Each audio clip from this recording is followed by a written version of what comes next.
Bitcoin is entering the most dangerous zone of the month right now. Hi, welcome to my YouTube channel. This is CryptoChum Trader and this is your weekly BTC analysis.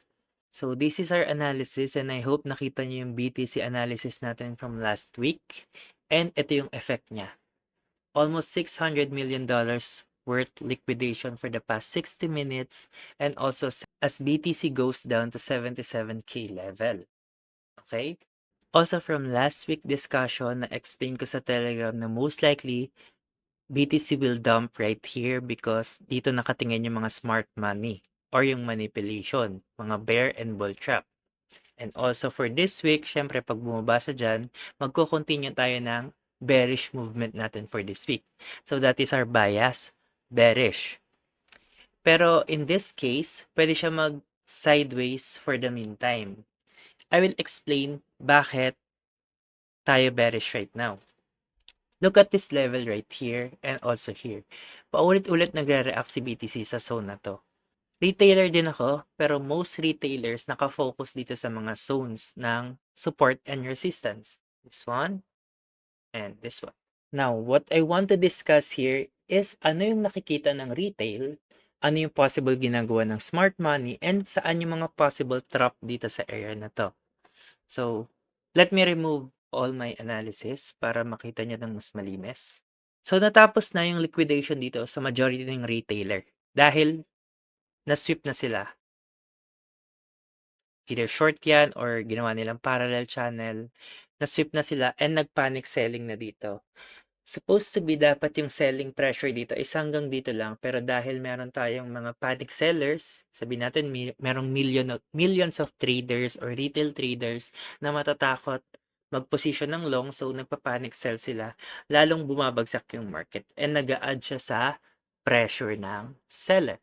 Smart money is already making profit from here dahil na-liquidate na nila, and they are also looking at this area. Asan yung next area for possible trap? Right here. This is very crucial part of the structure dahil minark natin dito yung previous low natin. Dito nangyayari yung change of character or market structure shift. This is the third level of BTC. And pasok to sa zone ng sideways. Currently, nasa baba siya. So, most traders nakatingin lang sa breakout or breakdown, which is nangyayari naman kasi talaga, pero possible na liquidity lang yung habulin ni BTC. Like for example, ito, mostly mag-expect dito ng breakdown, pero may possibility na si BTC mag-sweep lang ng ganun. Okay? Magmumukhang bullish pero may problem pa rin. Merong structure, unhealthy structure, unhealthy candles, and so on. Kapag na-reclaim ni BTC itong level na to, let's say 80, at dumikit siya sa 81 to 82. Then magkakaroon ng accelerate sa momentum.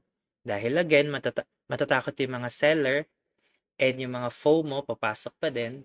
Kaya nag-a-add siya sa bullish pump ng market. Nagkakaroon ng momentum pump. Pero etong seller na to, naging strong to because nakababa tong price na to. Kapag nawalan ng support at seller na yung may control dito, so na-control na to ng seller. Na-control ni seller, and if ever si buyer hindi na siya lumalaban pa siya dito seller may take over the structure.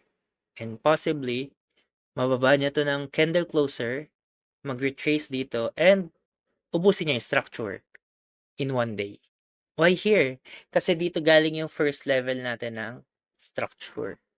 And malakas tong area na to. That's why liquidity happens here. Also, dito kasi nakalabas na siya, kaya dito nangyayari yan sa internal. Pero dito, possible ka pa rin mag-long sa 70 to 73 for liquidity sweep. So, dito usually natatrap yung mga traders. Nakababa na si market and tinatry nilang habulin for short.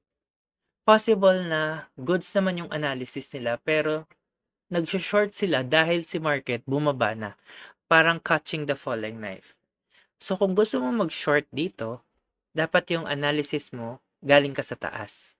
So ikaw tatanungin ko, bullish ka ba dito or bearish? Comment mo dyan sa baba and bakit.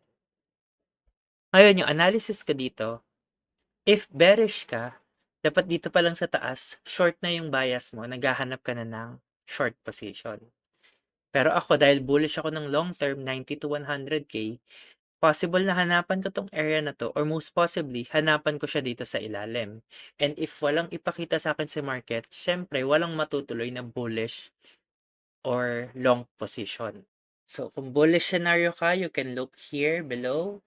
And kung bearish scenario ka, pwede ka dito sa taas. Be careful sa fake out kasi common yan dito sa market, lalo na sa BTC. Best case scenario, mag-breakout si BTC at mag-squeeze yung short. So, let's say, naging liquidity to lahat ng mga retail traders at mag-short squeeze, pwede mag-pump si BTC. However, yung worst case nito, maging liquidity trap lang ito, kasama ako, babain niya talaga yung first structure. Pero hindi niya agad bababain to. Kung ang targeted mo dito is 60k, matagal yon, possible, pero matagal. That's why itong analysis na to is good lang for a week. Makawala lang tayo dito, pero most likely magsa-sideways lang din to ng matagal. Pero sa sideways na yon, maraming namamanipulate and maraming naliliquidate na long or short. Now, for my question sa mga viewers na nanonood nito, would you long this setup? Okay, is it a bull trap or a real breakout? Ano yung target nyo sa BTC for the month of May or June? Yan. Anong tingin niyo next move ni BTC? So ngayon, magbe-breakout na ba talaga to si BTC or another trap lang ulit pababa?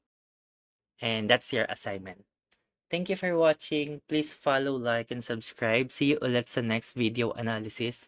And see you sa Telegram for follow-up updates. Yun lang. Thank you and bye-bye.